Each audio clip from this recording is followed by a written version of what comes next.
আসসালামু আলাইকুম, welcome back to my channel. সবাই কেমন আছেন? আল্লাহর রহমতে আমি ভালো আছি এবং আশা করছি যে আপনারা যে যেখান থেকে আমাকে দেখছেন বা শুনছেন সবাই যাতে ভালো থাকেন, সকলের মনের নেক ইচ্ছাগুলো যাতে পূরণ হয়ে যায় এবং সকলের সকল সমস্যাগুলো যাতে সমাধান হয়ে যায়। এই তো চলে আসলাম আরেক দিনের নতুন ভিডিও নিয়ে। তো এটা হচ্ছে সকালবেলা আমরা নাস্তা করে ফেলেছিলাম। আজকে আর কোনো রুটি বানাইনি, জাস্ট ভাত একটু বাগার দিয়ে খেয়ে নিয়েছিলাম, আগের দিনের তরকারি ছিল সেটা দিয়ে।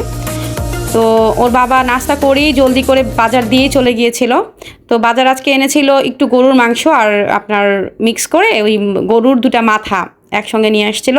আর এটা হচ্ছে গরুর জিহবা। অনেকে মনে হয় জিহবা খান না, কিন্তু আমাদের কাছে, আমরা যারা পুরান ঢাকার আছি, আমাদের কাছে মাংসর চাইতে বেশি বেশি মনে হয় যে স্বাদ লাগে সেটা হচ্ছে গরুর জিহবা। গরুর জিহবা আসলে রান্না করতে একটু সময়ও লাগে, কিন্তু প্রেশার কুকারে রান্না করে খুব দ্রুতই রান্না করা যায় এবং গরুর যত অর্গান আছে সবগুলোই খাবার আমাদের কাছে খুবই পছন্দের। শুধু মাংসটা এক টাইপের মাংস, রুঠা মাংস আমরা কেউই পছন্দ করি না। আমরা ওই মাংসের মধ্যে একটু তেল থাকবে, একটু হাড় থাকবে, সেই টাইপের মাংসগুলো আমরা একটু বেশি পছন্দ করি। তো যাই হোক, আমি মাংসগুলোকে আগে আলাদা করে রেখে নিলাম। এইখানে একটা ট্রেতে করে রাখলাম, এটা আমি পরে প্যাকেট করব। আর নিয়ে আসছে হচ্ছে আপনার দুটা মুরগি নিয়ে আসছে, ভিতরে সব পার্টসটা সব আলাদা করে তারপরে মুরগি দুটাকে নিয়ে আসছে ড্রেসিং করে। তো আমি নাস্তা করে উঠেছি। আমার মোটেও আজকে একটু ভালো লাগতেছিল না, শরীরটা একটু খারাপ লাগতেছিল, প্রেশার মেবি ডাউন হয়েছিল। আমার প্রেশার ডাউন প্রবলেম আমার মনে হয় জন্মগত থেকেই আমার প্রেশার ডাউন থাকে সবসময়। তো তারপরে ট্রাই করি নিজের প্রেশারটাকে সবসময় ম্যানেজ করে চলার জন্য। তো যখন বেশি একটু খারাপ লাগে হয়তো একটু কফি খেয়ে নেই, কফি খেলে ইমিডিয়েট আপনার প্রেশারটা হাই হয়ে যাবে। আদারওয়াইজ একটা প্যাকেট স্যালাইন খেয়ে নিই। এক প্যাকেট স্যালাইন খেলে নগদেই আপনার দেখবেন যে প্রেশারটা হাই হয়ে যাচ্ছে। আর যাদের হাই আছে তাদের তো কোনো প্রশ্নই উঠে না কিছু করার, তারা যা শুধু তেঁতুল গুলিয়ে একটু খেয়ে নিলেই হবে, যে কোনো টক জাতীয় কোনো কিছু খেলে তাদের প্রেশারটা ডাউন হয়ে যাবে। এই তো আমি মুরগিগুলোকে আগে কেটে নেব, যেহেতু মুরগিগুলো একটু গরম ছিল, একটু ব্লাডও গায়ে লেগেছিল, এই জন্য আমি একটু ধুয়ে নিয়েছি। তো মুরগিগুলো আমি নিচে কেটে নেব বটিতে। তো এটা তো আর আমার দ্বারা সম্ভব না যে ছুরি দিয়ে কাটা, ওর বাবা থাকলে ছুরি দিয়ে সবসময় কেটে দেয়।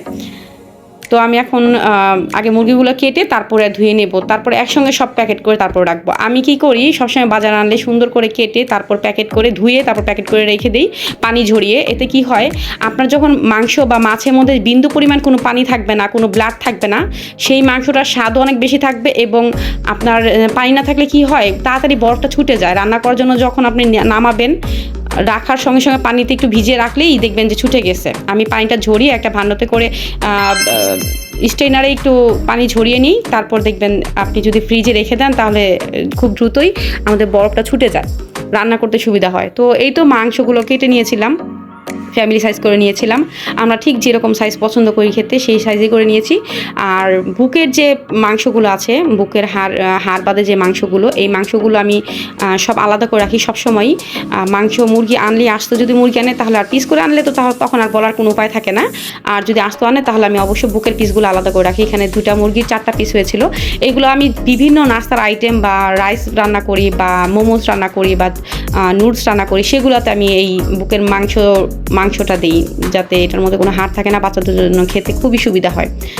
তো এই তো আমি আগে এগুলাকে একটা পলি করে রেখে দিই। এইগুলা পলি করে রাখলে আমার ঠিক যখন নাস্তা তৈরি করতে হবে তখন আমি ঠিক পলিটা নামিয়ে একটু যদি আমি আইসটা যদি একটু ছাড়া নিতে পারি, তাহলে যে কোনো একটা পিস বা 2টা পিস যতটুকু লাগে আমি বেছে ওইখান থেকে নিয়ে নিতে পারি।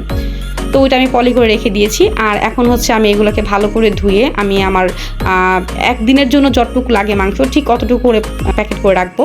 আমি পলিতে করে এইরকম একটা বাটিতে করে রেখে দিই। প্রথমে এরকম করে একটা ফ্রিজে রাখি, তারপরে যখন একটু বরফ হয় তখন বাটিটা বের করে পলিগুলো রেখে দিই। এতে কি হয়, ফ্রিজটা নষ্ট হয় না, নোংরা হয় না। তো আমি ফ্রিজের ওখানে ভিডিও নিয়ে যেতে, মানে আমি ক্যামেরা যে নিয়ে যাব ভিডিও করব, এটা আমার মাথায় ছিল না। আমি এখান থেকে আর ক্যামেরা সরাই নাই, আমি জলদি জলদি করে প্যাকেট করে বাটি সহই ফ্রিজে ঢুকিয়ে দিয়েছি। তো যাই হোক, এখন যেটা বলবো সেটা হচ্ছে, আমরা অনেক সময় দেখা যায় মানুষের মনে ছোটোখাটো বিষয় নিয়ে অনেক বেশি কষ্ট দিয়ে দিই। ঠিক আছে, আল্লাহ বলেছেন আল্লাহর যদি আল্লাহর কোনো একটা হক যদি আমরা না পালন করি বা না আদায় করি, তাহলে আল্লাহ কিন্তু আমাদের মাফ করে দিবেন। ঠিক আছে, আল্লাহর হক আল্লাহ আমাদের মাফ করে দেবেন, কিন্তু বান্দার কোনো হক, সেটা হতে পারে সম্পত্তি, সেটা হতে পারে মনে কষ্ট দেওয়া, দিয়ে কথা বলা, যে কোনো জিনিস হতে পারে। একটা বান্দার হক আর একটা বান্দার প্রতি, এই হক যদি আমরা কখন নষ্ট করি, দেখা গেলো বিন্দু পরিমাণ আপনি হয়তো বা বুঝতেও পারতেছেন না আপনার কোনো একটা কথায়, কোনো একটা কটু কথা বা আপনার অজান্তে আপনি কোনো একটা মানুষকে কষ্ট দিয়ে দিচ্ছেন, কিন্তু সেই কষ্টটা আল্লাহর আরশ পর্যন্ত পৌঁছে যায়।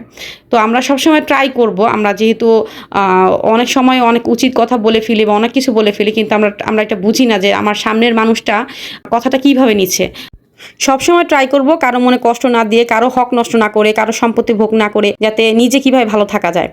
যারা যারা আমার চ্যানেলকে এখনও সাবস্ক্রাইব করেনি, প্লিজ একটু কষ্ট করে সাবস্ক্রাইব করে দিবেন, আর যারা করেছেন তাদেরকে অসংখ্য অসংখ্য ধন্যবাদ। সবাই ভালো থাকবেন এই কামনায় শেষ করছি। আসসালামু আলাইকুম।